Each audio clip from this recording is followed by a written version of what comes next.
PortCast, o podcast do Tecnologia Portuária. E nosso convidado de hoje é João, do Incatep. Muito obrigada por aceitar o nosso convite, João. Bem-vindo.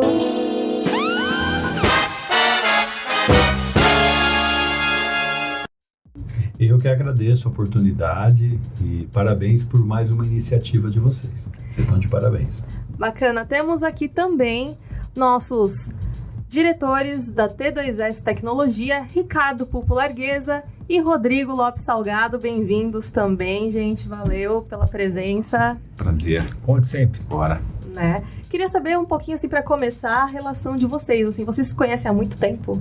Eu tive há pouco, agora, num congresso em Brasília dos OGMOS, e eu fiz questão de falar que eu sou o primeiro cliente da T2S, né? E eu tenho muito orgulho disso, porque quando a gente conversou, e eu fiz questão de falar pro pessoal lá que realmente vocês são o que tem de melhor no mercado. Quase 20 anos, né?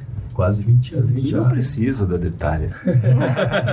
Só isso. Não vamos chegar a tanto tempo, né? Mas é importante, né? Eu acho que essa questão das nossas empresas terem mais de 20 anos é uma questão que quando você trabalha fora do país é ser levado muito em consideração, né? Você quando apresenta sua empresa fora do país, quando você fala que você tem mais de 20 anos, você é muito, muito mais respeitado do que aqui no nosso país, né? Sim. Sem dúvida. Aqui no nosso país ainda não tem essa cultura poxa vida, nós estamos há 20 anos no mercado. Aqui, né? aqui é o sortudo que não quebrou nos primeiros 5, né? O que você fez é o sortudo dos... Não, ou se não, eu já ouvi muito, quando eu faço questão de falar sempre isso, as pessoas com o mesmo CNPJ, eu falo sim, nós estamos com o mesmo CNPJ. Sabe? Nós não utilizamos laranja, né? Nós não passamos empresa para nome de outro, para não pagar imposto, né? A gente faz a coisa certinha. Com o mesmo e único, é verdade. Com o mesmo e único. É bom quando vocês forem fazer a apresentação, vocês falam isso. Porque aqui também é o mesmo e o único. CNPJ, né? Nós estamos aqui ainda brigando, né? Fica a dica aí.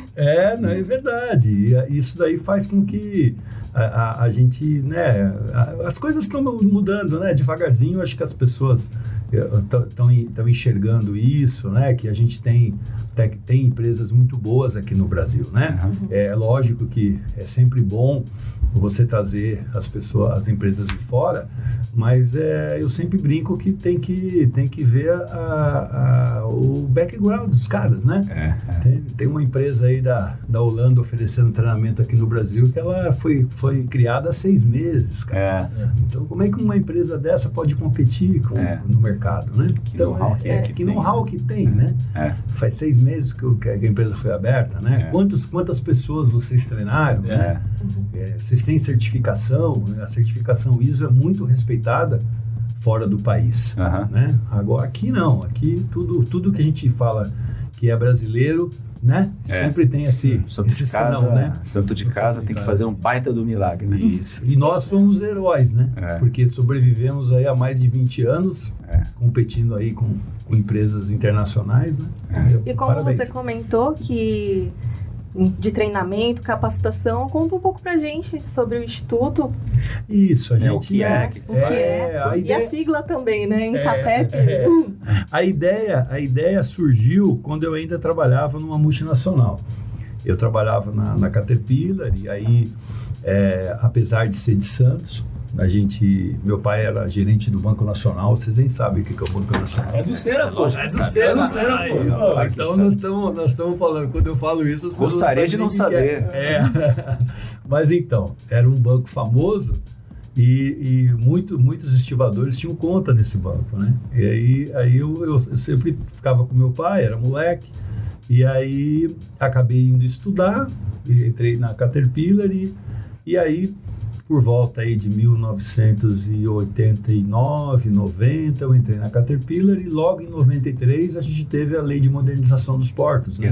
Mas disso? Lá na Caterpillar trabalhava com treinamento também? Não. Lá quando eu entrei, eu fazia de tudo. Eles têm uma política interessante, né? Que você entra e faz de tudo. Né? Então, trabalha um pouquinho em cada departamento. Trabalha um pouquinho em cada lugar, até você se ambientar na empresa, né? E aí eu fazia de tudo, né? Eu até era motorista, porque um diretor que foi assim, hoje em dia fala muito de mentor, né? Mas foi um senhor que me ajudou bastante, né? Eu era muito novo, então a gente muitas vezes nem dá valor nisso, né? Mas ele fazia questão de quando fosse em São Paulo, ele me levava para ser motorista dele, porque eu dirigia e conhecia razoavelmente São Paulo. Não tinha celular, nada. Você tinha que ir na raça. E aí a gente foi, conversei, ele me orientou bastante nas coisas e aí com a privatização, com a modernização, começaram a vir equipamentos mais sofisticados, né? Então a ideia da Caterpillar na época, a gente andou tendo problema aqui em Santos, cujo problema tem até hoje, né?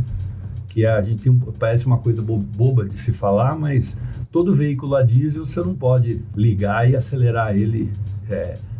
A gente brinca no Porto de esmirilhar, né? Você ligar o carro a diesel e começar a acelerar.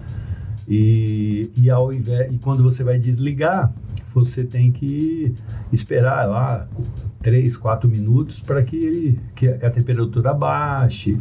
Isso aí dá muito problema de turbina. Então a gente tinha um problema muito sério na época de turbina. Aí pediram para mim tentar resolver. Eu vim aqui para o Porto. Na época, quem ministrava a capacitação para os estivadores era a Marinha do Brasil. Aí a gente foi até lá, procuramos o pessoal e em todo o treinamento que a Marinha tinha, eu e minha equipe, éramos em 3, nós entrávamos para resolver esse problema da turbina. 93 isso? Isso foi mais um pouquinho, foi entre 93, 94, 95. Era um problema recorrente, né? E continua até hoje. Essa que é a grande verdade. E as multinacionais, elas têm uma visão interessante sobre isso, né? Que é assim, quanto mais o equipamento for moderno, tiver automação, mais a pessoa que trabalha precisa ter uma capacitação, uma qualificação. Eles tinham, assim, clareza nisso, bem claro, né? E isso me ajudou muito na época, porque eu sabedor disso, até por N situações que acontecia na Caterpillar, eu tinha essa verdade comigo. Então eu falava assim, poxa, quanto mais o equipamento tiver moderno, mais ele vai precisar de operador. E aí, quando eu estava trabalhando aqui, começaram a chegar esses equipamentos modernos, né? Até os primeiros equipamentos de movimentação de container das EPMC chegou na Libra, por volta de 98, 99, se não me engano. Isso já está passando bastante tempo. E né? já tinha as EPMC aqui? As EPMC teve...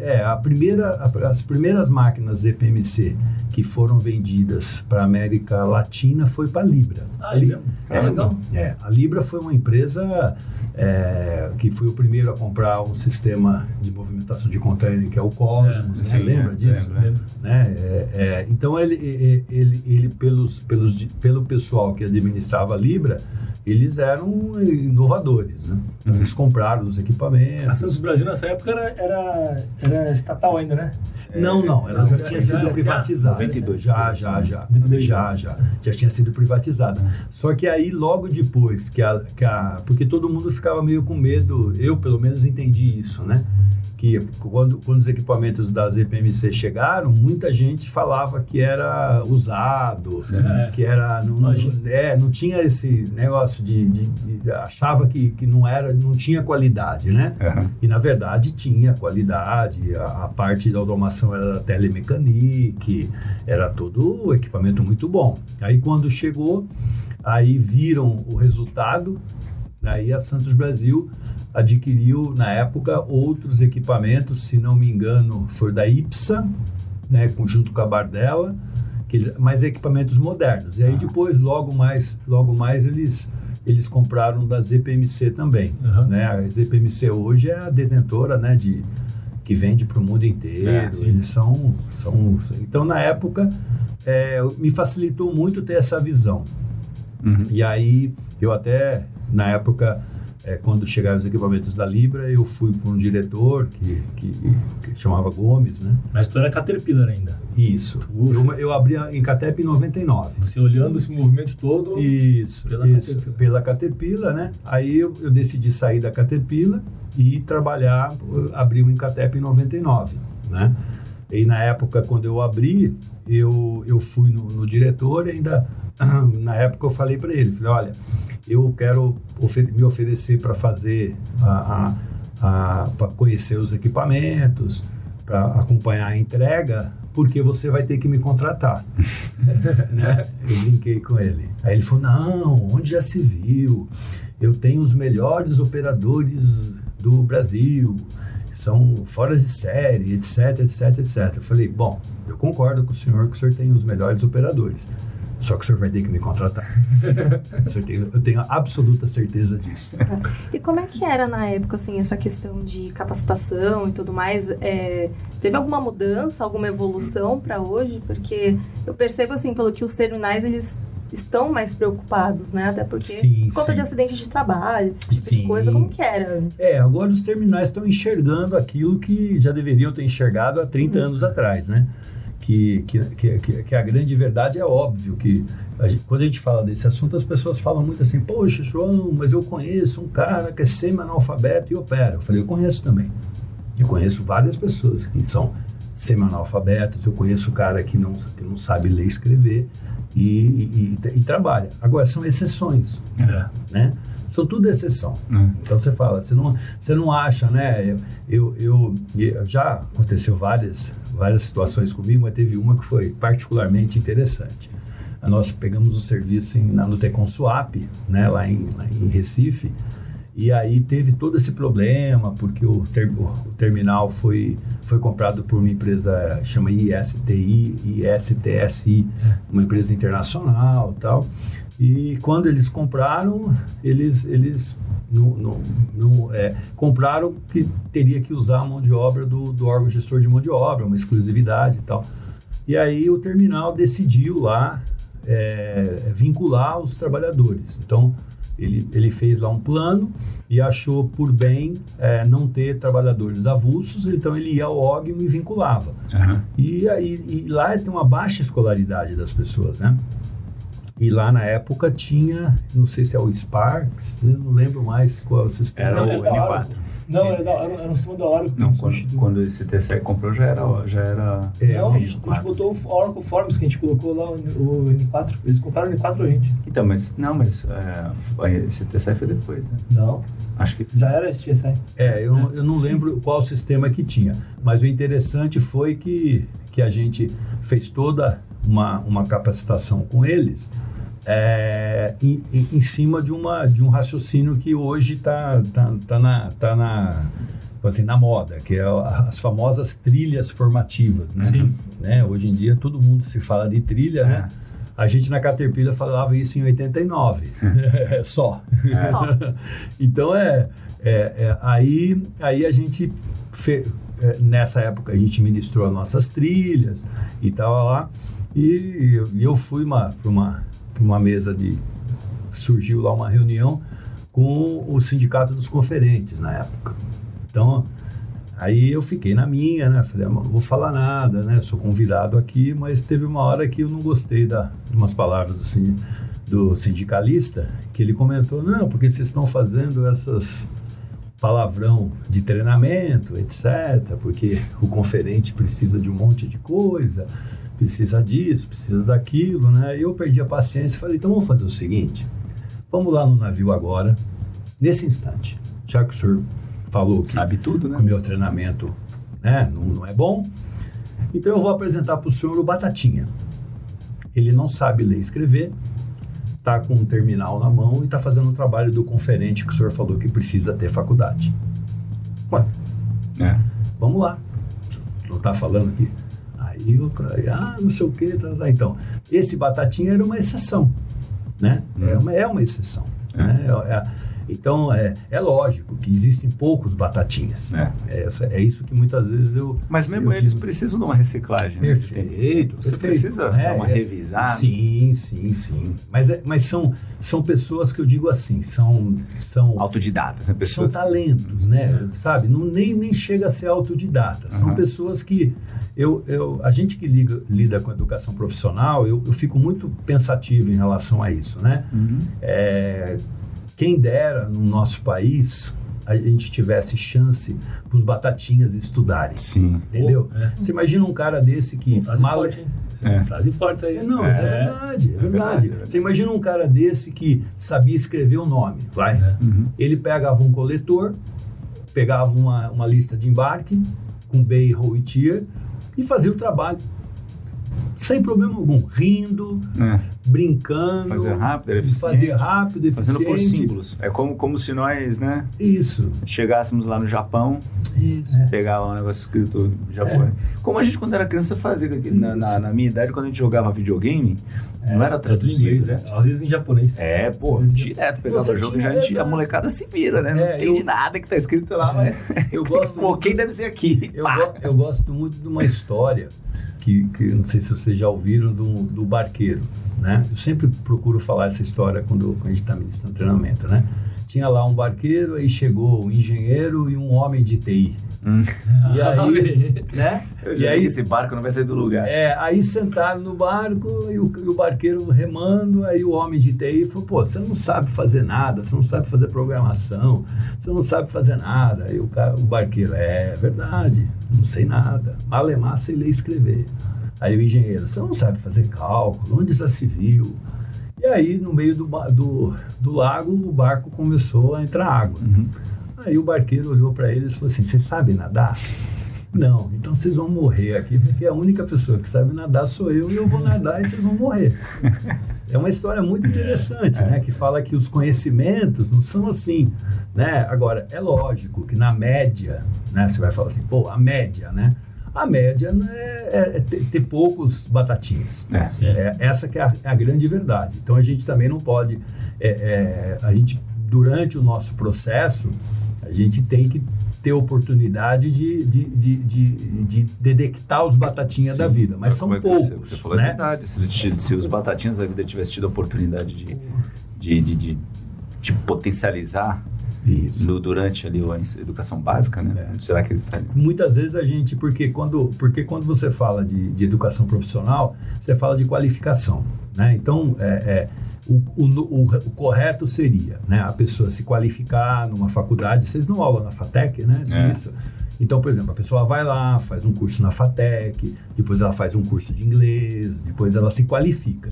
Aí, quando ela entra aqui na T2S, ela vai ter uma capacitação, né? Esse é o caminho correto, né? Quando o cara... A gente, desde o início do Incatep, eu sempre tive isso aí como clareza, né? Então, por exemplo, a gente exige que as pessoas que fazem curso conosco tenham ensino médio. Então, eu já arrumei encrenca homérica com isso. O cara chegar lá na porta... Não, porque eu falei, cara, não adianta você fazer treinamento aqui com a gente, você tendo ensino fundamental. Porque sabe o que vai acontecer? Você vai pagar o nosso treinamento, não vai arrumar emprego e vai sair falando mal de mim. Então eu prefiro que você faça em outra empresa. Tem um monte de empresa aí. E fala mal delas, né? E fala mal delas. Para mim é muito melhor. Né? Então, nas outras empresas hoje em dia tem até... Porque é um corte, né? Os operadores portuários, as empresas de operação portuária, elas já utilizam como corte. Então, filtro, né? O filtro. Então, as empresas têm esse... Não adianta você querer arrumar, que você não vai arrumar. E o João comentou de swap. Eu lembro uma vez, quando a gente estava fazendo algum trabalho em swap, e na portaria do terminal do Tecom, tinha um pessoal tem um macacão lá, eles estavam indo para dar um treinamento lá ainda. Eu cumprimentei lá o pessoal e tal. E comenta aí, porque o pessoal de Santos, às vezes, isso acontece com um monte de gente aqui de Santos. O Santos é o Porto de Santos, não precisa explicar a grandeza dele, mas as pessoas não veem a grandeza dos atores e dos prestadores de serviço do maior porto da América Latina. O porto é o maior da América Latina. Os fornecedores e os prestadores de serviço desse porto, que são de Santos, não são vistos como os maiores fornecedores do maior porto da América Latina. Então, e a gente, só quem se tromba por aí, a gente sabe da tua história, né? Brasil inteiro está na tua carteira de cliente. E não só o Brasil. Você tem cliente na África, você tem cliente lá Moçambique, né? Você tem na a gente trabalhou no Panamá, trabalhou na Colômbia. Como que foi a expansão? Desde o começo, vocês já começaram a atuar em vários estados ou não, foi gradativo? A ideia foi naturalmente, foi assim, sempre com esse olhar de fazer uma seleção e procurar o batatinha, sabe? Eu sempre eu tenho muita preocupação com isso, porque quando o certo seria a pessoa ser qualificada. Então, quando você vai ministrar um treinamento de equipamento, tudo aquilo que a gente aprendeu na faculdade de física, lei de Newton, todo esse troço, é o equipamento. Então, é muito mais fácil você ministrar um treinamento para uma pessoa que tem um background, que sabe o que é a lei de Newton, que sabe o que é uma regra de 3, que sabe o que é uma porcentagem. É muito mais fácil do que você pegar um cara que não tem esse conhecimento. Vai ter mais dificuldade. Então, muitas vezes, o que acontece muito é a gente explicar para eles de uma maneira física, olha, lei da inércia, olha, você tem que tomar cuidado porque você está operando o equipamento e de repente você quer frear o equipamento, você não pode frear estancar ele de uma maneira, porque ele continua o movimento pela lei da inércia. Então, muitas vezes, quando você fala isso, aparece sempre alguém que fala assim, mas por isso que a gente tem que fazer isso, isso, isso. Então, essa pessoa, ela teve um raciocínio lógico, sem ter conhecimento de física, sem ter nada, mas ela teve... Aplicado. Então, ele é um cara diferenciado, né? Ele é um cara diferenciado. Você fala, o cara teve um raciocínio disso daí. Então, a experiência levou ele a ter um procedimento, às vezes nem sabe por quê, mas... Não sabe por quê. Então, ele fala assim, cara, aí ele toma as atitudes corretas. Então, ele fala assim, por isso que eu faço isso. Então, a solução do problema ele mesmo dá, entendeu? É interessantíssimo isso aí. E aí esse cara, muitas vezes, não tem escolaridade, né? E você falou de mão de obra portuária, a gente tem excelentes operadores aqui em Santos, que são esses caras que têm essa visão, só que, infelizmente, na época deles, eles não tiveram condição de estudar, né? Porque, poxa, não tinha essa facilidade que tem hoje. Então, a gente... eu tenho um instrutor meu, que o apelido dele é Tatá, que quando ele começou a trabalhar comigo, há mais de 10 anos atrás, eu falei para ele, Tatá, é o seguinte, você é um excelente instrutor, estivador, um cara super conhecido. Aí eu falei para ele, só que é o seguinte, Tatá, se você não estudar, vai chegar uma hora que eu não vou ter mais condição de dar trabalho para você. Porque a empresa... ela vai começar a me exigir proficiência de instrutor. E aí, como é que faz? Você não tem ensino médio. Aí, esse senhor, ele foi fazer faculdade com 58 anos. Fez gestão portuária. E hoje trabalha comigo, trabalha fora do país. Aí, começou a ter essas necessidades, né? Agora, respondendo para você. Então, a minha preocupação sempre foi a questão de selecionar, né? Como é que eu poderia selecionar uma pessoa que teria o perfil de operador? Aí, né, a gente, graças a Deus, eu trabalhando lá no Tecon Swap, eu me ofereci para ir para a China fazer um curso. Mas aí você está falando, porque aí já era um serviço de processo seletivo que você faz para os terminais, é isso? Você também faz isso, além do treinamento. Isso. E o perfil do teu aluno, ele é bem diversificado assim, ou tem um perfil mais específico? É diversificado, mas eu sempre fui assim, né? Eu sempre converso com as pessoas que a gente, quando a gente estuda, a gente acha que a gente tem a impressão de que nada a gente vai utilizar, né? Você fala assim, né? Então tem até aquela famosa árvore das competências, né? Tem o PDCA, tem todos esses troços aí que as pessoas... Então eu só apliquei isso. Eu não fiz mais nada de diferente. Aí, observando as características dos operadores, mais ou menos eu tive uma ideia de quais são os requisitos para a pessoa ser um bom operador, né? Porque eu também não podia chegar e falar assim, poxa, todo mundo tem que ter ensino médio. Na época eu não podia fazer isso, né? Como até hoje não pode. Você aplica um filtro que você vai ficar sem ninguém. Isso, exatamente. Aí eu consegui ir para a China, fazer um treinamento que foi muito bom para a gente. Na época ficamos, eu e um colega meu que chama Calbi, que é um cara um operador famoso aí no Porto, nós ficamos 28 dias na China. E lá na China a gente conheceu o pessoal de Valência, que mexia com simulador. Aí eu queria chegar nesse assunto aí. Vamos chegar. Aí lá eu conheci o pessoal e aí me ofereci para eles, para a gente customizar o simulador. Porque eles tinham um conhecimento de simulação, né, no laboratório de simulação e modelagem da Universidade de Valência, mas eles não tinham os conhecimentos de exercício, que luz que acende, né? Da operação, eles não tinham. Aí eu falei para eles, eu vou ajudar vocês a desenvolver, só que aí vocês me dão uma licença que eu vou mostrar essa licença lá na Intermodal, né?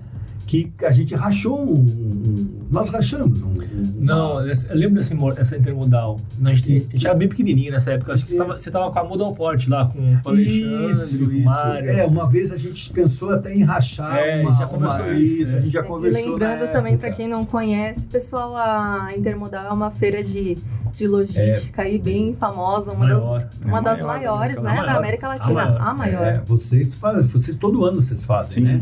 Vocês estão de parabéns. Eu fiz 2-3 anos e lá, mostrando o simulador, a gente conseguiu um cliente no Equador, da ICTSI.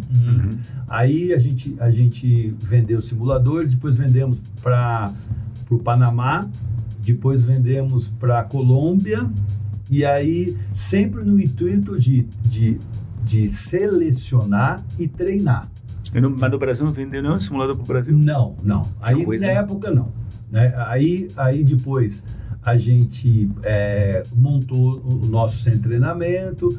Logo depois a gente vendeu algumas unidades, vendemos unidade para Deep World, que nós montamos, né? Hoje a gente fornece a BTP também, eles alugam nossos simuladores, porque vocês sabem disso, vocês são muito mais conhecedores do que eu, que não basta vender um simulador, né? Não basta vocês venderem o programa de vocês. Tem que botar o instrutor. Se você não tiver um cara para dar manutenção, né? Para fazer tudo esse negócio, é difícil. A empresa, né? O TI da empresa, ela não tem tempo para... não é um negócio dela. Isso, não é o business dela. Perfeito. É esse raciocínio que é que o simulador é grande, então terminar é interessante ter ou alugar o simulador, porque ele tem um giro, ele tem uma frequência... Isso. Uma frequência grande. E vende a ideia de tecnologia, a coisa dá muito certo. Então a gente aplicou o simulador lá na Portonave para fazer seleção do pessoal. Aplicamos aqui na Libra, aplicamos na Santos Brasil. Todos os nossos clientes, a gente sempre forçava essa questão do simulador, né, no Brasil inteiro. E a gente continua assim até hoje. Que eu sempre falo para os clientes quando a gente tem oportunidade, né? O simulador, ele verifica quem tem o perfil. Né? Existe um perfil de operador. Então, o simulador é um filtro que você... E é um filtro que independe da vontade do instrutor, que é uma coisa vantagem para a gente também. Qual seria esse perfil, assim, de... Tem um perfil, você falou, tudo bem, não tem ensino médio, tudo bem, mas quais seriam as características mesmo? Que seriam os skills, as habilidades, né? Eu sempre falo assim, existe um mundo ideal e um mundo possível, né? Então na época, esse instrutor nosso, o Calbi, ele é fora de série, é um cara muito inteligente também. É um cara que, se tivesse a oportunidade de estudar também, seria um gênio, né?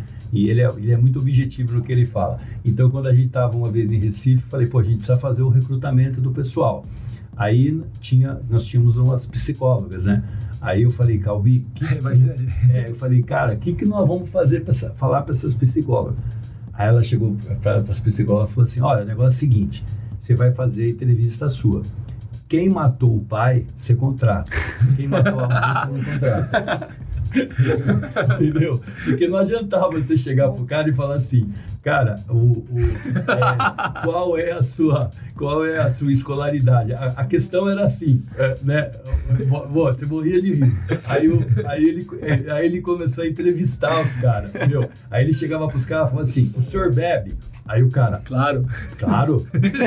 Mas o senhor bebe o quê? Eu bebo pinga.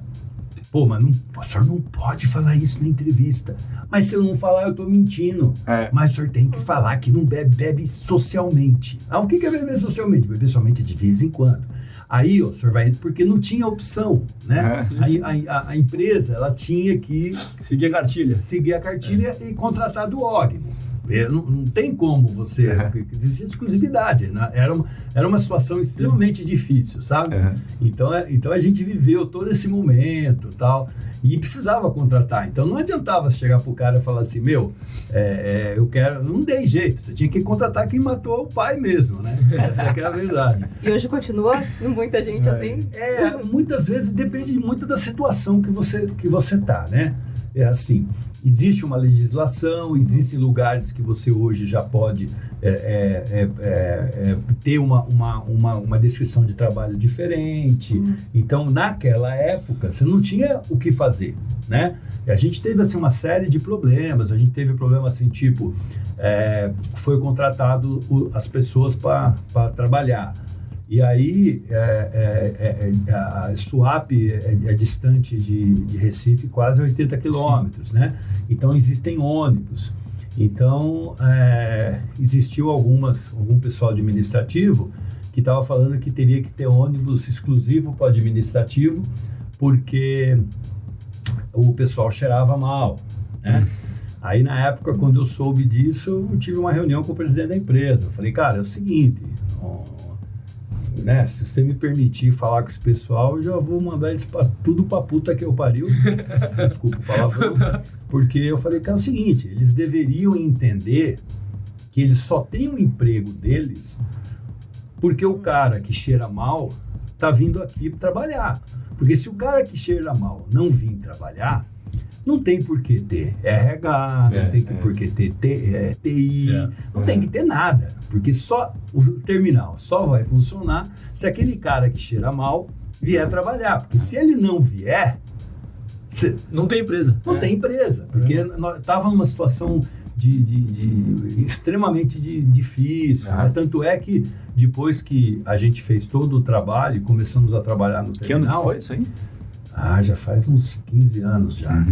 E é interessante, porque quando a gente começou a trabalhar, o pessoal invadiu o navio. Então, por que eles invadiram o navio? Porque o terminal optou, dentro da lei, para pegar dentro do órgão e colocar como seletista, vincular. A lei da época, acho que a lei hoje também permite, a lei de 1630. E aí eles invadiram o navio da Hamburg Sud. Aí veio lá o pessoal da Polícia Federal e falou, olha, vocês descem e a gente sobe. E todo mundo desceu porque eles estavam sem a lei. O terminal estava dentro da lei, certo? Quer dizer, se o terminal tivesse com alguém de fora do sistema, eles provavelmente... eu não sei o que acontecer com a decisão, né? Então, a decisão, ela foi tomada em cima... dentro do escopo da lei. Então, eu sempre falo que existe a lei, né, cara? Se você achar que a lei tem que ser diferente, sei lá, faz lá um congresso lá, vai no seu senador e muda a lei. Né? Enquanto a lei estiver nessa situação, né, hoje já é diferente, a lei mudou, já existem outras situações. Então a gente ficou numa situação onde a gente tinha que tirar leite de pedra. Foi o que eu falava pro pessoal lá. Falei, cara, vocês têm que tomar cuidado, né? É um pessoal trabalhador pra caramba, só que são pessoas simples. Então, o linguajar que você tem que ter com eles é um linguajar diferente, né? Você não pode querer enfrentar, né? E esse comportamento, essa característica, ela não é exclusiva nossa, né? Uma vez a gente estava conversando, você comentou sobre o pessoal lá de Beira, lá de Moçambique. Isso. Né? É um povo muito mais sofrido Isso, do que a gente mais aqui, sofrido. né? A gente acha que o brasileiro coitado, Não tem... não compara, né? Fora que como é que foi essa experiência quando você pegou seu primeiro contrato fora do país, assim, a mudança de cultural e tal, como é que foi isso? O primeiro contrato que nós pegamos foi no Panamá. Uhum. Aí... Era para contratar? Não, eles compraram os simuladores. Na verdade, eles compraram os simuladores porque eu sempre... Aí eles precisavam treinar os instrutores e também treinar os operadores, alguns operadores, porque existem terminais nos dois lados, né? O Colon e o Balboa. Balboa, né? A gente trabalhou em Colon. Panama City, né? E tem Panama City e tem Colon, né? Aí nós trabalhamos em Colon. Aí na época, quando eu fui para lá, o pessoal a gente foi venderam eles se interessaram, na verdade, pelo simulador, né? Que viram aqui no Brasil, não sei quem viu. E aí a gente foi fazer a apresentação do simulador. Quando foi fazer a apresentação do simulador, o técnico lá da Universidade de Valência, que falava fluentemente espanhol, e aí ele começou a falar, só que ele começou a falar umas coisas meio fora de propósito, sabe? Tipo assim, né? Quanto que produz por hora? 60 contêiner por hora, né? Quando ele falou isso, eu falei assim, para. Senta aí. Aí eu pedi desculpa pro pessoal, falei, olha, eu vou falar portunhol. Beleza? Porque é um idioma, o nosso idioma é uma barreira, né? Para eles, né? A gente aqui não... A gente entende, mas eles sempre são receosos, né? É a questão do 8 e do 8, né? Você fala 8, o cara olha pra cara do você e fala, porra, o que você tá falando? Mas né? quando ele fala 8, a gente entende. A gente entende que é 8, né? Essa que é a grande dificuldade. Aí eu peguei e falei, não, seguinte, esquece que esse cara falou aí, ele é bom de simulador. Agora vamos falar aqui de operação, né? Aí, não sei o que, tem um quadro branco lá, eu falei, peguei uma caneta, já comecei a falar de dimensionamento de sistema, já, e os caras, aí eu falei para eles, eu não tenho experiência internacional, mas eu vou falar para vocês a experiência que eu tenho do Brasil. E então, operação é operação, né? Eu não tinha essa noção, né? Eu falava assim, aí eu comecei a falar para eles assim, a questão da mão de obra, com a baixa escolaridade, e aí tudo que eu falei, o cara olhou para mim e falou assim, você tem certeza que você não conhece a mão de obra daqui? Não conhece aqui o Panamá, é igualzinho. Ele falou, tudo que eu falei era verdade, que era essa reserva de mercado, né, que eles tinham lá, que o mundo inteiro teve essa reserva de mercado, né, não é uma coisa exclusiva no Brasil, né, você vai para depois eu conheci vários portos pelo mundo. Dog, você disse? Reserva de mercado de mão de obra. Que é a reserva de mercado de mão de obra, né. Os Estados Unidos tem as Unions, tem as Unions, né. Essa é uma característica esse tipo de trabalho é secular, né? Isso. Operação portuária é secular. Perfeito. E ele eu acho que é porque os envolvidos, né?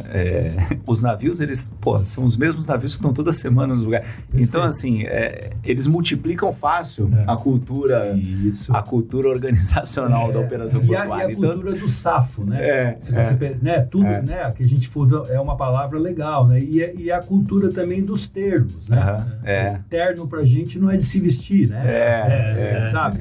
Então, são termos que são muito característicos do trabalho portuário. E acreditem, é interessante que quando eu fui trabalhar em Moçambique, eles usam o mesmo termo que nós. Inclusive, eles chamam a castanha de sapata, eles usam o termo terno, eles usam o termo lingada. Eu fiquei falei, cara, mas por quê? Porque provavelmente o mesmo português que veio aqui ensinou é o mesmo cara que foi lá. É a mesma tripulação. Então, os caras, eles têm essa cultura, esse jeito. Essa cultura organizacional, ela difunde fácil. E a operação é sempre muito parecida. E é aquele negócio. Eu pelo menos penso assim, eu tenho assim, muito assim da questão do pessoal que trabalha em porto, é um serviço, tem que ter uma característica das pessoas, né? Sim. Então as pessoas têm que ser, são pessoas competitivas, né? Então muitas vezes eu tenho assim, a gente, infelizmente, assim, muitas vezes eu sou muito crítico quando a gente está passando uma fase muito difícil, com essa mudança de comportamento, com todo esse negócio que a gente tem hoje em dia. Então, nos trabalhos que a gente faz muitas vezes hoje em dia, quando a gente faz a questão de seleção, né? Acontece muitas vezes da gente selecionar certo tipo de pessoa, daí muitas vezes a empresa... Não, é o seguinte, João, você selecionou o Zezinho, mas o Zezinho, ele é difícil, tal. Aí eu sempre falo para a menina, eu falo, olha, você quer casar com o Zezinho? Porque se você quiser casar com o Zezinho, ele não vai servir para você casar. Agora, ele vai no equipamento e bate recorde. Então, para mim, não importa. Não vai correr para o cinema. O mundo ideal é que ele seja uma pessoa que trabalhasse em equipe, que é uma pessoa bacana, né? Agora, eu prefiro o Zezinho, que produz, do que o Joãozinho, que é gente boa pra caramba, mas todo dia chega atrasado, matou a mãe umas 10 vezes, entendeu? Então, pelo menos seria pro bar com o Joãozinho, seria pro bar, senta, toma uma cerveja, troca uma ideia, né? Isso, casa com ele, não é verdade? Não eu, Joãozinho não. O Joãozinho não, mas então muitas vezes a pessoa, e é dos dois lados, né? Muitas vezes a gente também enfrenta certas situações onde o pessoal, vocês selecionaram a Joana. Pô, mas a Joana... Cara, é o seguinte, eu sempre falo, sexualmente falando, a Joana pode querer o que ela quiser. Né? A não ser que você queira namorar ela também. Né? Eu sempre falo, pra mim, não importa. O negócio sexual dela. Pra mim, ela pode fazer o que ela quiser. E como que é a tua relação com os RHs? Porque você é contratado para fazer o isso, para fazer a selecionamento. Você acaba sendo contraponto, porque existe essa política de inclusão. Eu acho que pensar nisso é importante. Mas imagina um conflito com os RHs. A gente antigamente... Mas é bom ter o contraponto para ter um equilíbrio, né? A gente antigamente, quando a gente fez o serviço na Portonave, que a gente fez todos os serviços da Portonave, fizemos todo o serviço na Deep World, na Libra, em todos esses lugares, o pessoal que a gente lidava tinha um perfil portuário. Então, não era muito difícil da gente chegar a um denominador comum, né? Não era tão difícil. Hoje em dia, que eu tenho, assim, que as empresas estão passando por uma renovação, né? Cada vez mais existe esse perfil de processo, né? Todo mundo tem que fazer o processo, aquele negócio todo, e né? Compliance, né? Que, poxa vida, que isso aí é uma coisa, eu acho muito interessante, mas eu não tenho nada contra. Mas a pessoa também tem que entender que quem move o terminal é a operação. Né? Não joga fora o que era até então, né? Sabe? Então, complemente, não descarta o resto. Eu sempre falo para as pessoas, vocês têm ISO aqui? Quando o assunto parte para meio para esse lado, eu sempre falo assim, vocês têm ISO aqui, ISO 9000? Tem. Então, ISO 9000 é do processo. Beleza. Você já olhou na sua ISO 9000 o que está lá no meio da ISO 9000? Qual é o processo principal aqui? Carregar e descarregar contâneo. Se não tiver carregar e descarregar contâneo, não tem mais nada. Você concorda comigo? Concordo. Então, não adianta, a gente tem que descarregar e carregar contâneo, né? Para descarregar e carregar contâneo, a gente tem que ter um perfil, né? Esse perfil, a gente tem que... Qual é o perfil, respondendo a pergunta?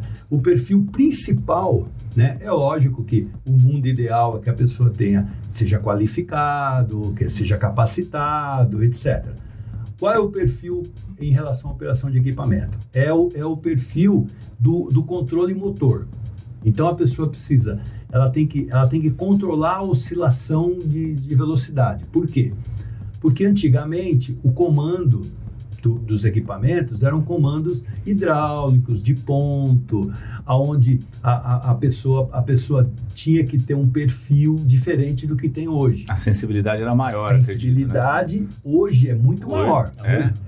Hoje você tem joystick com potenciômetro, joystick que são 10 centímetros, vai. Não, mas eu acho que eu usei o termo errado. Eu queria dizer o seguinte, antigamente, como era tudo mais mecânico, acho que a pessoa sentia melhor o que ela estava fazendo. Isso. E hoje, como é mais eletrônico e tal... Não, é videogame mesmo. O joystick é analógico. Hoje é videogame. Antes era você põe, era uma chave pra frente. E vai pra frente. Não é analógico. E você, muito pra frente. E você fazia o seguinte, antigamente, quando você ia trabalhar, dependendo do tipo de equipamento, você tinha pontos elétricos. Então, quando você ia aprender, quando eu fui aprender, um estivador chegou para mim e falou assim, põe ponto 1. Aí você punha no joystick lá ponto 1, né? Aí, que graças a Deus, uma das coisas também que eu sempre procurei fazer é trabalhar com eles para aprender. Porque eu acho assim, se você quer ensinar, você tem que aprender, né? E eu trabalhei, né? Quase 2 anos como estivador na operação de equipamento. Então, quando eu ensinei, ele falava assim, põe no ponto 1, beleza. Agora põe no ponto 2. Quando você põe no ponto 2, o ponto 2 não funcionava, porque faltava manutenção, faltava isso. Aí quando você punha no ponto 3, a carga levantava muito rápido. Uhum. Aí quando você tomava o susto, você punha para o ponto 2. Então você adquiriu um vício, que é o vício da oscilação de velocidade. Entendi. Então você fica oscilando. Se você pegar um equipamento desses modernos, a primeira oscilação que dá, ele trava, ele desliga. Porque ele tem lá uma série de sensores que fazem com que você tenha que ter um controle de velocidade. Até porque o equipamento está cada vez com a lança maior, falando, por exemplo, de STS, né? Cada vez eu estou com a lança maior para pegar um navio cada vez com a boca maior. E quando eu ponho a lança, eu também tenho que ter uma estrutura mais alta. E se você pegar o peso dos equipamentos, uma coisa bem interessante, se você pegar lá o equipamento antigo, em torno aí de 1.800 toneladas, né? 1.800, 1.000 quilos, né? Se você pegar o novo, tem novo que tem o mesmo peso do que o antigo. O dobro do tamanho. E o dobro do tamanho. Então, o que o engenheiro teve que fazer? E a velocidade. Então, são velocidades absurdamente maiores, né? É coisa assim, a modernidade está tão grande que os equipamentos da época da Santos Brasil, quando eu fui ministrar o treinamento na Santos Brasil, eles davam de velocidade de trolley, me recordo disso, eles davam 60 metros por minuto. O da Libra, que eles tinham comprado na época, dava 230. Então, cara, é uma coisa assim, descomunal a variação de velocidade. Então a pessoa tem que ter um controle motor muito grande. Então, qual é a primeira seleção que você tem que fazer? A pessoa tem que ter um controle motor. Então, resumindo, ela tem que ter olhos de gavião, sangue de barata e coordenação motora de ginasta. É isso aí. Né? E aí, falando, assim, numa questão, você comentou técnica, né? Já como cada porto tem querendo ou não, tem uma característica, né? O treinamento também tem que ser específico para cada um? Como é que funciona? Depende muito, assim, o equipamento em si, ele é igual. É o mesmo, porque são os mesmos fabricantes. Você pode até comprar um guindaste de marcas diferentes, mas os requisitos são sempre os mesmos. O que a gente tem são uma mão de obra diferente, né? Então você não pode partir do raciocínio que você vai, por exemplo, a gente vai fazer um trabalho agora num terminal a 270 quilômetros de Manaus, do Remanso, chama. A gente tá lá, Simões? Que bom. Não pode falar esse nome. Acho que tem que tirar. A gente tá fazendo trabalho. Vocês estão fazendo? PNR, né? Isso. A gente tá fechando lá. Então, a questão, a gente tem que selecionar o pessoal. Então, eu falei para a menina do RH, para Laís, falei, Laís, você tem que fazer uma pesquisa aí na prefeitura, seja lá o que for, e se eu fosse você, né, eu falaria assim, ensino fundamental e recomendável ensino médio. Desejável, né? Mas desejável, não obrigatório, porque eu acho que nós trabalhamos lá, eu já trabalhei 2 vezes lá na AMAGE, E aí eu mais ou menos eu conheço a região, né? Eu não tenho esse conhecimento de escolaridade, mas eu falei isso para ela. Eu presumo que aí então você tem que montar Fica afastado, né? Você tem que montar um troço que primeiro privilegie o pessoal da cidade. Que é uma outra coisa que eu aprendi durante todos esses anos, né? É a questão de você priorizar a mão de obra local. É muito importante que a empresa entenda que ela tem que contratar lá, que ela contrate lá as pessoas chaves, os que persam deles lá, mas sejam lá meia dúzia de caboclo, né? O que não pode é você pegar... Mas por quê? Esse perfil de fora pode atrapalhar na produticidade? Atrapalha até no sentido de a geração de emprego local. Isso, de acolhimento, né? Você já deve ter ouvido falar de Cubatão, assim, a pessoa, porque só tem mineiro aqui, né? Você já deve ter ouvido isso direto, né? Que, a empresa que vem aí em Cubatão, ela quer mão de obra, ela vai lá em Minas e pega os caras lá... Traz pra cá. Aí gera um problema sério local. É a primeira relação porto-cidade, né? Acho que o primeiro passo da relação porto-cidade, acho que é esse. Perfeito. Você tem que ter esse olhar, né? Esse vínculo, que eu aprendi lá na Portonave. Eu não tinha esse olhar. Aí na Portonave, quando o Castilho, que é o diretor, ele chegou pra gente e falou, olha, eu quero mais de 80% de mão de obra local. Aí na época eu até, eu falei com ele, poxa, mas mão de obra local, né? Tem bastante gente que a gente podia pegar da região. E ele falou, não, eu quero de Navegantes. Eu falei, bom, né? E aí eu tenho o bom costume que é obedecer quem está pagando, sabe? Eu acho isso uma coisa tão legal, né? Ele está pagando, então ele pode falar o que ele quiser, né? Então eu tentei argumentar e ele realmente tinha razão. Quando a gente começou a fazer o trabalho, a gente fez o trabalho assim com os filhos, mais o pessoal da região de Navegantes. E aí o que aconteceu, né? O pessoal, quando pegava o uniforme da Portonave, que é um uniforme vermelho, quando eles recebiam o uniforme, a primeira coisa que eles iam fazer era mostrar para a mãe, era ir na pracinha de Navegantes. Então, hoje, se você for lá em Navegantes, você vai ver que, se você falar mal da Portonave, você apanha. Você apanha, cara.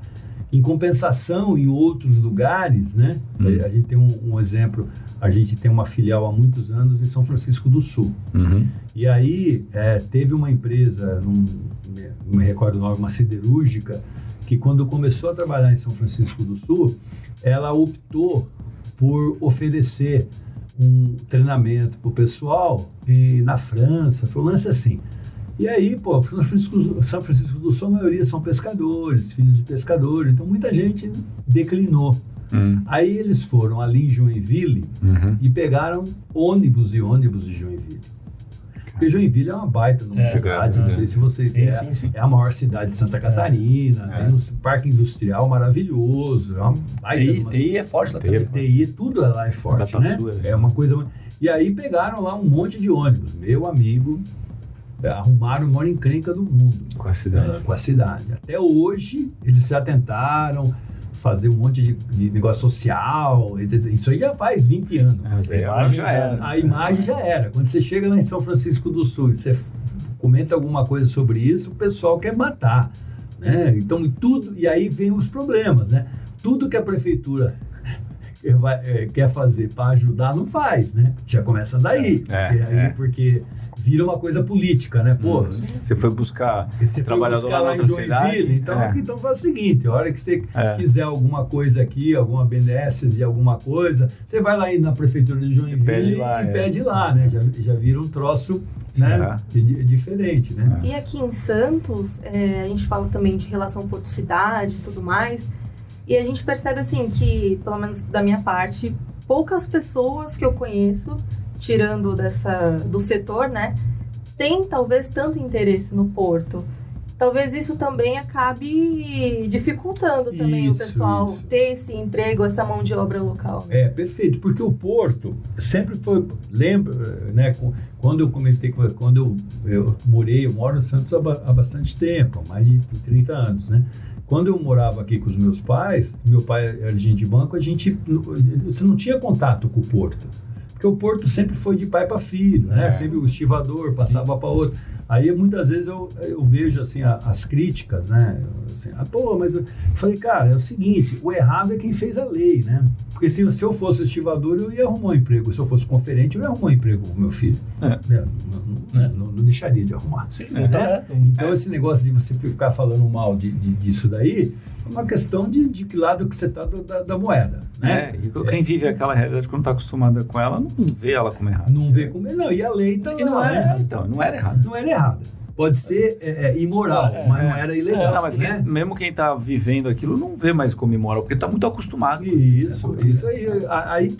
Aí o que acontece? Com essa modernização que está ocorrendo, as pessoas muitas vezes ainda têm assim, uma ideia, que é a ideia do QI.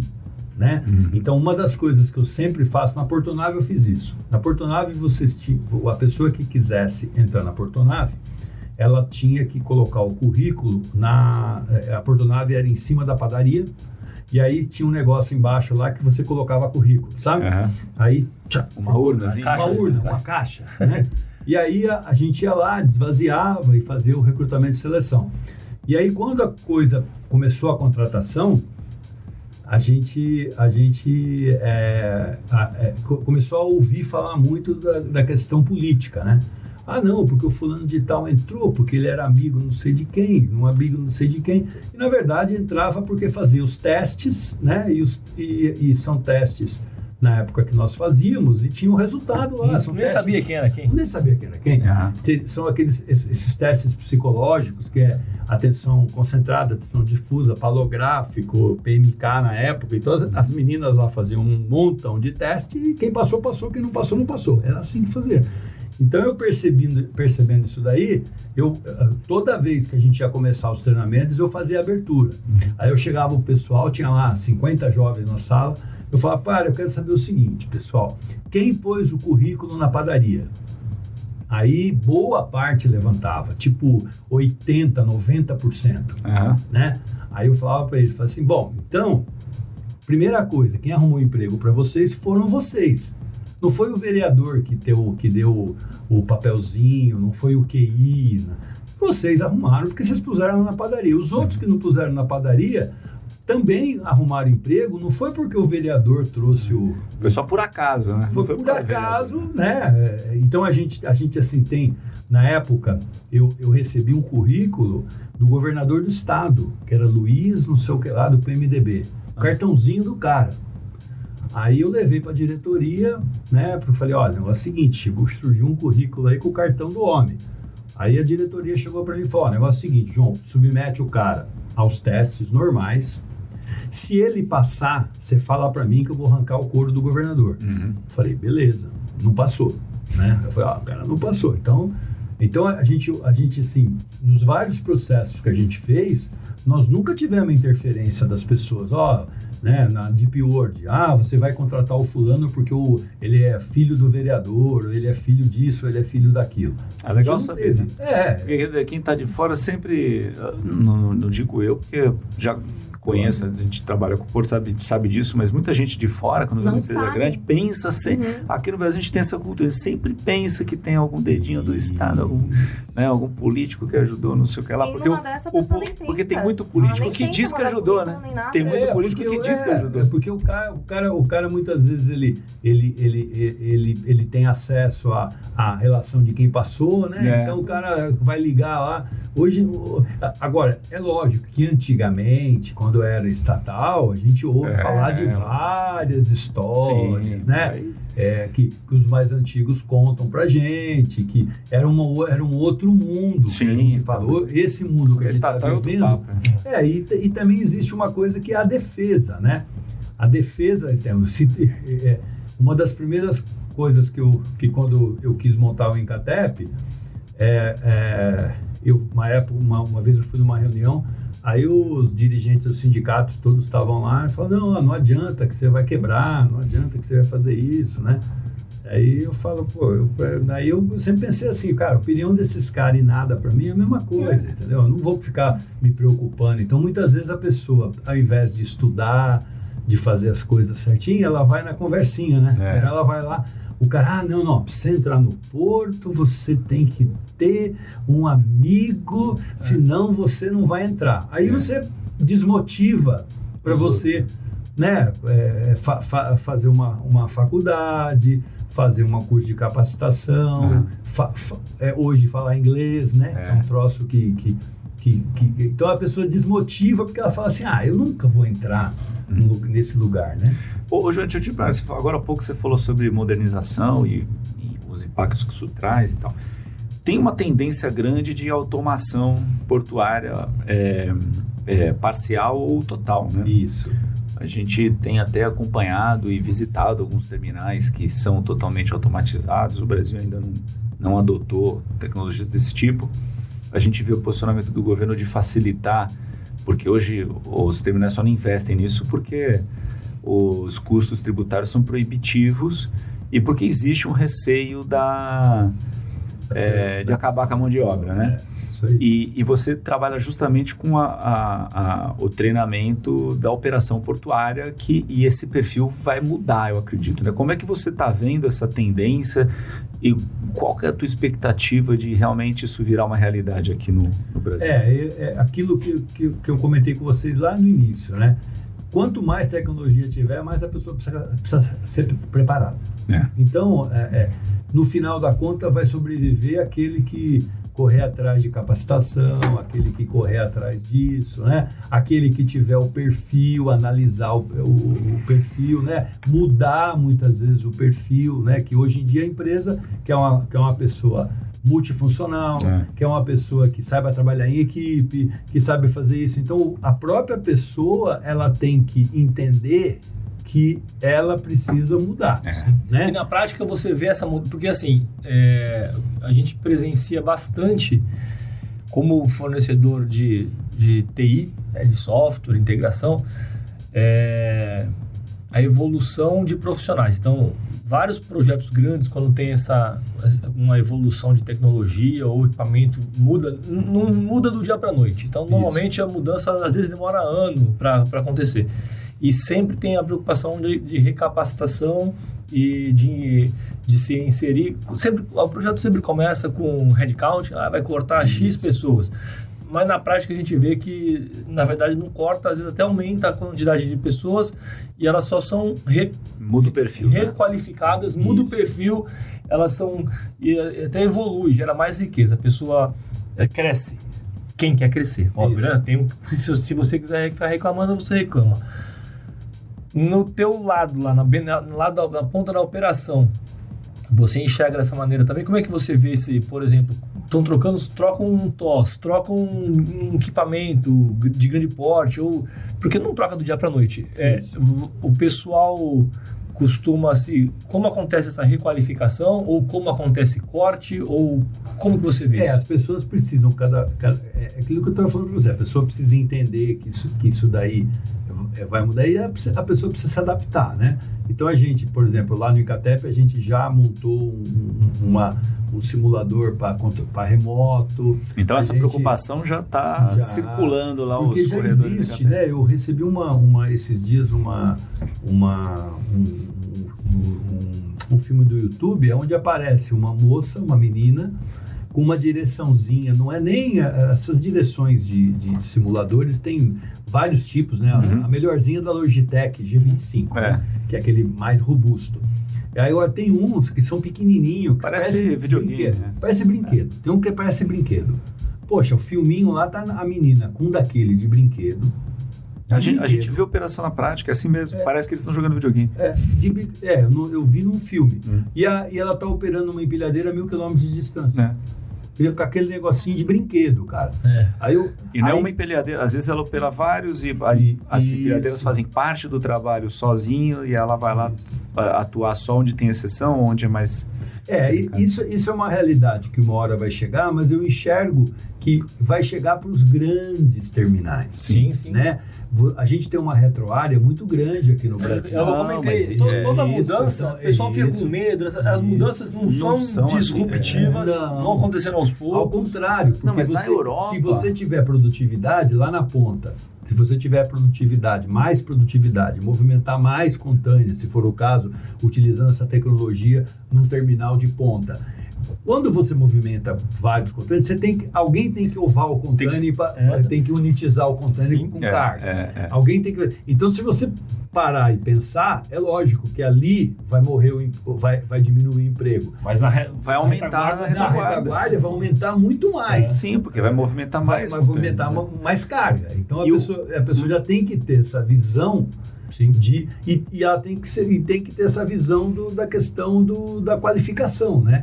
Então vai chegar uma hora que as pessoas, quando a gente começou o serviço da Deep World, a gente foi discutir a questão do job description, né? Aí o diretor que tinha vindo, ele queria que todos os operadores tivessem ensino superior. Aí eu disse para ele, eu falei, olha, aqui no Brasil não vai funcionar assim, né? Então vamos fazer o seguinte, vamos colocar lá ensino médio, recomendável ensino superior. Então todo mundo que tinha ensino superior, na área de logística, na área de gestão portuária, ganhava um pontinho a mais na avaliação. Né? Então foi uma maneira que a gente encontrou de administrar. Então essa realidade a pessoa tem que entender. Tem que entender. Então muitas vezes acontece lá no Incatep, assim, da pessoa, a pessoa vai lá e faz as nossas trilhas, que a gente chama. E aí, duas pessoas, uma faz a trilha e outra faz uma arruma um emprego depois de 1 dia, 2 dias. É verdade isso. E uma não arruma. Aí você começa a perceber que aquela que não arrumou não tem comportamento, sabe?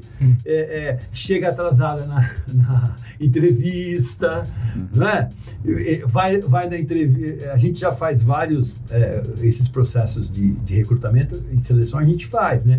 Então eu e o Calbi, principalmente, a gente brinca muito. Então, quando vai fazer de operador, a gente gosta de fazer. Então, a gente vai lá, pessoal, é o seguinte, vocês vão fazer os testes com as meninas aí, Aí, por favor, não usa celular. Aí a gente fica lá. Aí a gente vê o Zezinho usando o celular, a gente já corta o Zezinho, cara. Já era o Zezinho. Não entendeu essa regra? Não. Que parte que você não entendeu? É absurdo, então. Qual é o problema dele? Entendeu? Nós cortamos lá na Guatemala um Zezinho que era porteiro do diretor. Aí veio o cara do RH, vocês cortaram o cara é porteiro do diretor. Eu falei, fala pro diretor que é o porteiro, era da casa do diretor. Ele trabalhava na casa do diretor. Aí o cara... vocês falaram isso. Falaram, é o seguinte, cara. Nós falamos para ele desligar o celular 2 vezes. E ele ficou lá com o celular. E já era.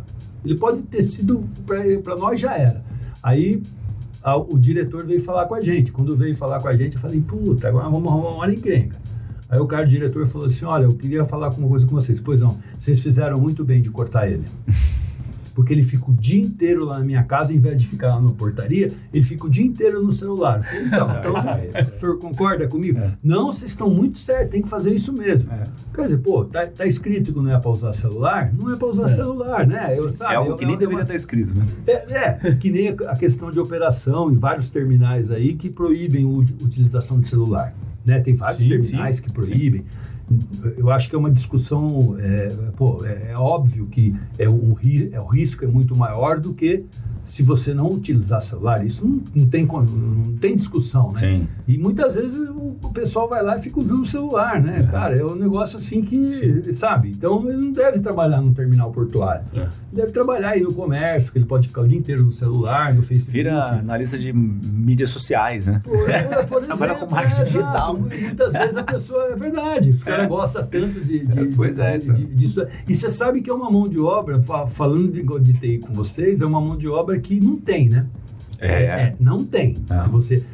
Eu já procurei, porque várias vezes assim, você não encontra não, cara. Um cara que possa chegar, o que você encontra no mercado olha, eu preciso fazer algumas propagandas do Facebook. Não, você vê o que o senhor quer colocar e manda para mim. Eu falo, cara, se for fazer isso, eu faço sozinho, cara. Eu preciso de uma pessoa que analise a minha empresa, que faça os posts, que tire as fotos, porque senão eu faço. Que pole, né? Uma coisa... Né? Então, essa questão, eu acho assim, o principal, para a gente resumir, é a pessoa entender que o mercado está mudando. E que ela tem que se adaptar. E ela tem que se adaptar. Até em termos de... Se a pessoa for uma pessoa muito fechada, ela tem que... Eu achei legal isso que você falou sobre a questão da retaguarda, né? Que o aumento da produtividade da automação, da operação automatizada vai aumentar o volume de trabalho na retaguarda. E você comentou uma coisa, vai começar pelos terminais grandes, né? E a gente viu isso lá. Recentemente a gente foi numa missão em Roterdã, que é um dos portos mais avançados. O pessoal pensa que na China é tudo automatizado. Não é, a China tem acho que 1 ou 2 terminais automatizadas, mão de obra lá é humana mesmo, né? E um porto como Roterdã, que é super avançado, tem acho que 3 terminais lá que são automatizados. E mesmo nesses a gente viu empecilhos, né? Assim, muitos. A gente viu, por exemplo, um dos terminais que a gente viu, que é o da PMT, a gente reparou que não tinha container refrigerado. Não tem como ter riff. Como é que ele não como é que vai para o lugar? Como é que você vai automatizar o riff? Não tem uma pessoa dentro aí é um terminal que tem. Aí é um terminal que acaba tendo limitações de operação mesmo, né? Então, quer dizer, é exatamente isso. É uma novidade, o pessoal não precisa ficar com medo. Vai trazer oportunidades para poucas pessoas, aquelas que estão empenhadas em evoluir na carreira e tudo mais, e vai trazer mais oportunidades por causa do volume de trabalho que tem de aumentar. O aumento do volume vai fazer com que as operações manuais aumentem, né? Então, por exemplo, o cara da empilhadeira, né? A não ser que... Porque geralmente os caras vão automatizar primeiro o STS e o RTG, que é os que... é o que mais, né? Em Porto de Pontal, o projeto deles é automatizar os RTGs. Mas então, o STS ele só tem eles não é automatizado, não é só a base dele, né? É automatizada, mas tem onde pega o navio é um operador mesmo. É operador. Começa sempre os RTG. O que tem de automatização em termos de STS é o cara operar via remota. Então, o operador via remota, ele faz o trabalho. Semi-automatizado, que eles chamam... Que é o que tem mais em tamanho. A gente viu um STS interessante lá, que ele tinha dois guindastes. A do navio e uma para trás. Uma lança no costado, aí ele pega do costado, joga numa base comum, e a do navio, que é operada por uma pessoa, pega da plataforma e leva para o navio. Tem uma plataforma. Eu vi isso daí lá na China funcionando. Que lá eles têm. Ganha produtividade. Eles colocam em cima, tanto faz na carga e na descarga, para tirar as castanhas. Então você põe na estrutura, ele tira a castanha, mas na época, eu tenho até o filme disso aí que eu filmei na época. Na época não deu muito certo, como também esse negócio de você colocar double hoist, né, ou tandem, né, que é aqueles 2 spreaders que pega 4 containers. Aquilo ali é uma coisa assim, tem que ter um planejamento muito grande, né, aquilo que nós estamos fazendo. O que eu aprendi nesses meus anos assim de experiência é que nessa época que a gente foi para a China fazer o curso, a novidade era esses 2 double hoist e tandem, né? Que seriam aqueles 2 spreaders de carregar 4 containers. Aí eu filmei, nós fomos lá, chegamos a subir no equipamento, chegamos a operar, tudo certinho. Eles abriram, foi muito legal com a gente. Aí eu fiz o filme, então na minha ideia era trazer esse filme e mostrar para o pessoal dos sindicatos a realidade que, na minha cabeça, demoraria 20 anos para chegar. Essa era a minha ideia. E aí, quando eu levei, eu tive altas críticas, né? Cara falando que aquilo ali era montagem, que aquilo ali nunca ia acontecer, etc, etc. 4 anos depois da minha viagem, a Libra comprou 3 ou 4 equipamentos desse. 4 anos. E logo depois, a Santos Brasil, se não me engano, comprou 6. Que são os que tem lá, agora, ainda até hoje. Eu fiquei muito surpreso, que eu falei, na minha cabeça era 20 anos. Eu falei, cara, não... Até que se tocaram rápido. Eu não sabia que eles tinham... Pega 4 de 20? 2 de 40? Isso, 2 de 40 são 2 spreaders, né? Sim, sim. O da Libra, os spreaders são grudados, a gente chama de tandem. O da Santos Brasil, você pode trabalhar com um spreader, ou você pode trabalhar com 2 spreaders, né? Eles são desacopláveis, é isso? Eles são desacopláveis, da Santos Brasil é desacoplável. Agora, para você fazer isso, né, imagina, você tem que ter um planejamento, as carretas têm que ficar na posição correta. Senão você perde mais tempo. Aí vira aquele negócio, pô, mas o cara, essa modernidade, o que vai fazer? Vai dar mais emprego pro cara da carreta, porque vai descarregar o navio mais rápido, tudo isso vai ganhar, né, em volume. Ganhando em volume, vai diminuindo o custo da logística. Ninguém quer acelerar a operação para fechar o terminal de noite. Eu vou operar mais rápido, porque 6 da tarde eu quero fechar, apagar a luz e ir para casa. Ninguém vai acelerar. Para movimentar mais carga. Então é inútil ter medo. Agora é difícil, né? Muitas vezes a gente está conversando com o pessoal mais antigo, é difícil, né? É difícil a pessoa passou a vida inteira nessa toada, né? Essa resistência é natural do ser humano, né? Qualquer área. Qualquer área. Nossa área é assim, né? Qualquer pessoa é assim. O novo sempre dá um medão, né? Você fala, pô, o que vai acontecer com os negócios, né? Chegando do TI, a molecada é fascinada por coisa nova. Aqui não precisa, eles querem usar só por usar. E de capacitação, quanto tempo demora o curso, em média? Tem um... Isso, a gente estipulou assim, várias trilhas, né? Então a gente tem trilha de container, a gente tem trilha de granel, a gente tem trilha de celulose, a gente tem uma trilha de offshore. Qual que você tem o maior volume de formação? De container. É mesmo? Aí são... Porque tem mais terminais de granel do que de container, né? Tem menos gente trabalhando. O problema muitas vezes do terminal de granel é que a maioria dos trabalhadores que são escalados são do órgão gestor de mão de obra, né?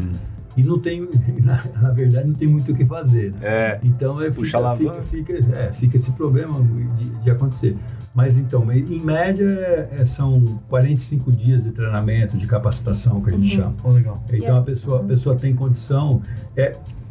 Hoje, esses dias mesmo eu estava falando com uma pessoa lá, eu falei, cara, o que a empresa quer hoje? A empresa ela quer ir no mercado, aí ela tem lá o Rodrigo, que fez 9 treinamentos, e o João, que fez 1.